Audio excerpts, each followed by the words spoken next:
상상해보세요. 화창한 아침, 당신은 평소와 다름없이 비행기에 몸을 맡깁니다. 승무원은 친절하게 미소를 짓고 기장은 안전한 비행을 약속하며 모든 것이 완벽해 보입니다. 그런데 만약 조종석 안에서 누군가가 150명의 생명을 담보로 한 끔찍한 계획을 세우고 있다면 어떨까요? 2015년 독일의 한 항공기에서 그 상상은 실제로 벌어졌습니다. 지금부터 전 세계를 충격에 빠뜨린 그날의 실화를 들려드리겠습니다. 2015년 3월 24일 이른 아침 시간대였습니다. 독일 저가 항공사 저머닝스 소속 에어버스 A320기가 스페인 바르셀로나에서 독일 뒤셀도르프로 향하는 일상적인 여객 노선을 운항하고 있었죠. 9,525편으로 분류된 이 항공기에는 승객 144명과 승무원 6명이 탑승해 있었습니다. 처음에는 모든 것이 계획대로 진행되는 듯했어요. 오전 9시 27분 항공기는 마르세유 관제센터와 정상적인 교신을 시작했습니다. 기장은 침착한 목소리로 관제사의 지시사항들을 확인했고 9시 30분경에는 허가받은 항로를 따라 비행할 수 있다는 승인까지 받았죠. 하지만 불과 몇 분 뒤부터 이상한 징조들이 나타나기 시작했습니다. 그런데 무엇이 잘못된 걸까요? 마르세유 관제센터의 레이더 화면에서 이상한 신호가 포착됐습니다. 9,525편이 원래 유지해야 할 고도인 3만 8피트가 아닌 3만 피트 근처에서 비행하고 있었고, 더 심각한 것은 고도가 계속 낮아지고 있다는 점이었죠. 관제사는 즉시 항공기에 연락을 시도했지만 30초가 지나도록 아무런 응답이 없었습니다. 이런 상황은 민간 항공에서 결코 일어나서는 안 되는 일이었어요. 관제센터는 당황했지만 침착함을 유지하려 노력했습니다. 혹시 통신 장비에 문제가 생겼을 수도 있다고 생각하며 다른 주파수로 연락을 시도해봤죠. 9시 34분, 9시 35분 계속해서 여러 차례 호출을 반복했지만 저머닝스 9525편으로부터는 여전히 침묵만이 돌아왔습니다.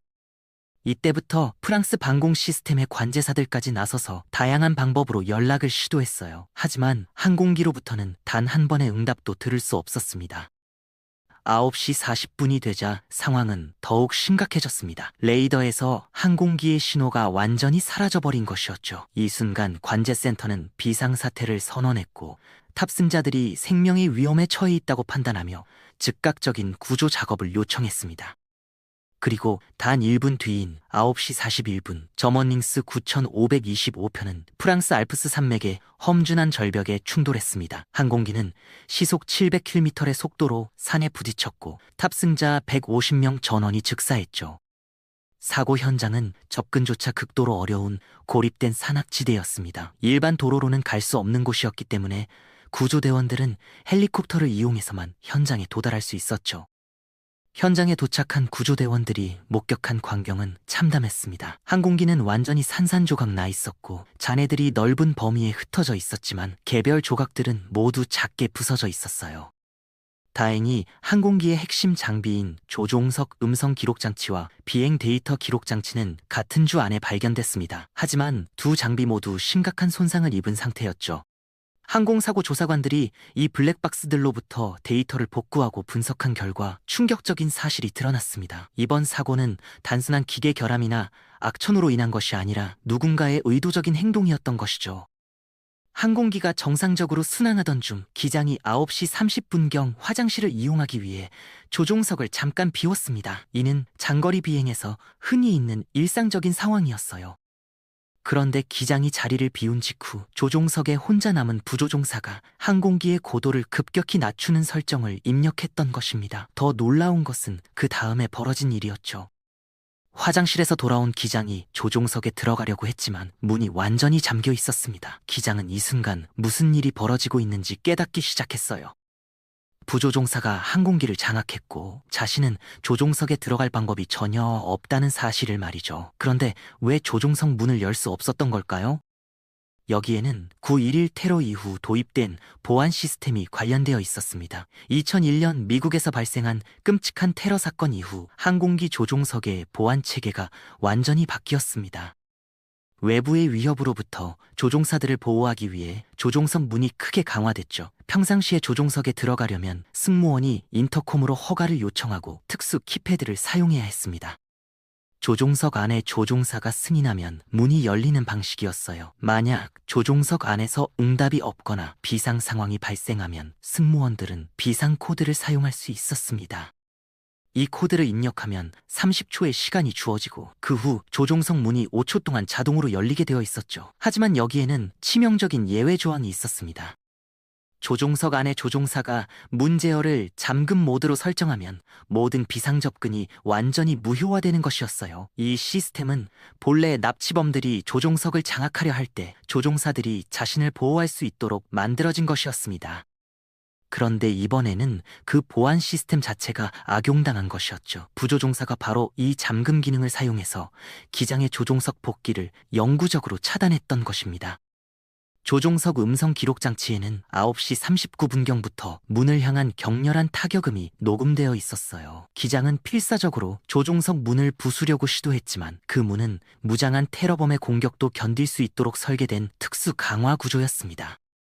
일반인의 힘으로는 도저히 뚫을 수 없는 견고함이었죠. 항공기가 알프스 산맥을 향해 급강하하는 동안 승객들과 승무원들 그리고 기장 모두는 자신들에게 닥친 운명을 깨달아야 했습니다. 이 사건으로 목숨을 잃은 희생자들 중에는 스페인 견학여행에서 돌아오는 독일 고등학생들과 인솔 교사들이 포함되어 있었습니다. 꿈과 희망으로 가득했던 젊은 생명들이 한순간에 사라져버린 것이죠. 기장 패트릭 존덴하이머는 34세의 나이로 두 아이를 둔 가정의 가장이었습니다. 그의 유족들은 훗날 그의 이름을 따서 어려움에 처한 아이들과 청소년들을 돕는 재단을 설립했어요. 존덴하이머 기장은 총 비행시간이 6,000시간이 넘는 베테랑 조종사였습니다. 그의 마지막 순간들은 온전히 승객들과 항공기를 구하려는 노력에 바쳐졌죠. 반면 이 모든 비극을 초래한 27세 부조종사는 어린 시절부터 항공기에 대한 강한 열정을 가지고 있었습니다. 그의 방에는 각종 항공사와 항공기 포스터들이 걸려 있었고 청소년기에는 글라이더 조종사로 활동하기도 했어요. 고등학교를 졸업한 후 그는 곧바로 루프트한자 항공 아카데미에 입학했습니다. 하지만 교육과정을 시작한 지 불과 몇 개월 만에 갑자기 학업을 중단했죠. 이유는 심각한 우울증 때문이었습니다. 그는 항우울제 치료를 받으며 몇 달 동안 정신과 전문의의 집중적인 치료를 받아야 했어요. 다행히 치료 후 완치 판정을 받을 수 있었고 조종사 자격증과 건강 적합성 인증서도 다시 발급받았습니다. 하지만 여기서 조건이 하나 있었습니다. 만약 향후 추가적인 정신과 치료가 필요한 상황이 발생하면 즉시 비행 업무를 중단해야 한다는 것이었죠.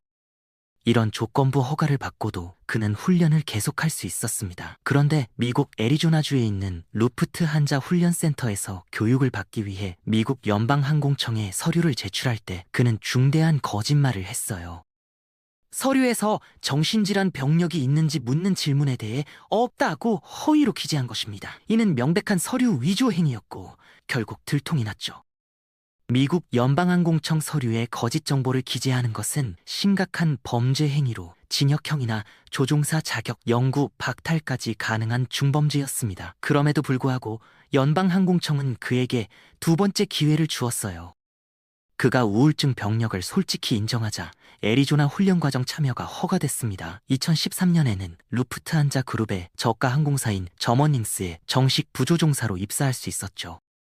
모든 것이 순조로워 보였습니다. 하지만 불과 1년 후 그의 우울증이 다시 재발하기 시작했어요. 이번에는 이전보다 훨씬 심각한 증상들이 나타났습니다. 그는 자신이 실명할지도 모른다는 극도의 불안감에 시달렸습니다. 별빛, 후광 같은 빛 번짐, 번쩍이는 섬광, 이상한 줄무늬, 날아다니는 벌레 같은 환각 증상들을 호소하며 일주일에 여러 번씩 안과와 신경과를 찾아다녔죠. 하지만 각종 정밀 검사를 받아도 의학적으로는 아무런 이상이 발견되지 않았습니다. 결국 주치의로부터 건강 불안 장애와 급성 정신병적 에피소드라는 진단을 받았어요. 담당 의사는 그에게 즉시 정신과 병원에 입원할 것을 강력히 권고했지만 그는 이를 거부했습니다. 대신 2015년 1월에 예전에 자신을 치료해줬던 정신과 전문의를 다시 찾아갔죠. 심리치료와 함께 강력한 항우울제 처방을 받으며 계속해서 비행 업무를 수행했습니다. 2월부터 3월까지 여러 병원에서 수차례 병가 진단서를 발급받았지만 회사에는 이 사실을 알리지 않았어요. 사고가 발생하기 불과 4일 전인 3월 20일, 그는 인터넷에서 에어버스 A320기의 조종석 도어 잠금 시스템에 대한 자료를 검색했습니다.